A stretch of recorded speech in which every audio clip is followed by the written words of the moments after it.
मैं एक गल पूछ रहा सा, मैं चाहूँगा कि भाई तो मैं खुरम भाई प्लीज़,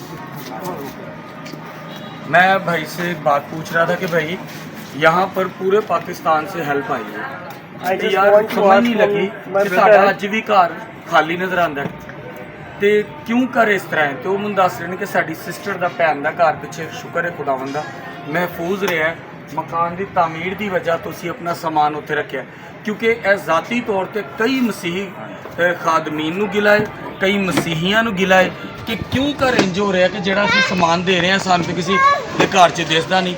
शुक्र है खुदावन दा असी हुण तक 3 तो 4 घरां च गए हैं जिन्हां ने हकीकतन सच दस्सिया कि मिलिया जरूर है लेकिन असी सेफ कर रहे हैं क्योंकि घर तामीर करवा रहे हैं।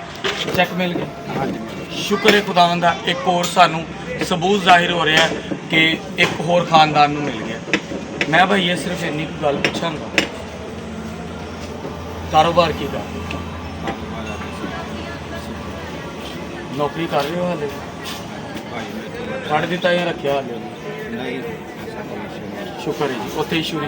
अगर असी तुहानूं एक रेड़ी लै दईए उंदे ते फ्रूट या सब्जी ला दईए तो कर लोगे काम? अगर ਤੁਹਾਡੇ ਘਰ ਦਾ ਕੋਈ ਫਰਦਰ ਫਾਰਗ ਹੈ ਤੇ खलो के कर ले, ਹਾਂਜੀ अगर ਤੁਸੀਂ ਜਾ ਰਹੇ ਜੋਬ ਤੇ ਉਹ ਫਿਰ कोई जरूरत नहीं है फिर ओदी करांगे मदद जिन्नू जरूरत है।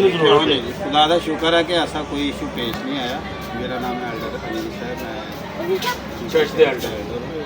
ठीक है, तो खुदा का शुक्र है। तो खुदा के खादमीन बहुत सारे पाकिस्तान से ही नहीं यानी पूरन पश्चिम से हमारे पास आए जिन्होंने जड़ामाला कभी सुना ही देखा भी नहीं था, सुना भी नहीं था, देखा भी नहीं था, वो भी यहाँ पर आए। तो खुदा का शुक्र है कि हमारे पास खाने पीने से हटकर भी यानी सर्दियों का गर्मियों का हर चीज़ मल्टीप्लाई हमने खुदा ने ना हमको कर ये है वो डबल देता है जब हम लेकिन उसके वो ईमान भाई में होते पूछ रहे थे कि यार हमें कुछ नज़र नहीं आ रहा।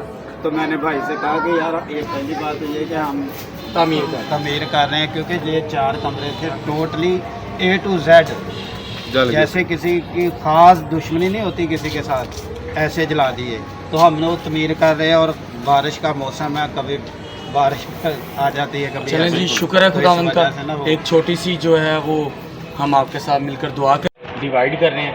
ये एक छोटी सी मदद है जी, और इतनी नहीं है कि आप घर बना सके लेकिन इतनी है कि थोड़ा एक करके वक्त का अच्छा खाना खा सकते हैं। हम दुआ करेंगे आपके इसलिए।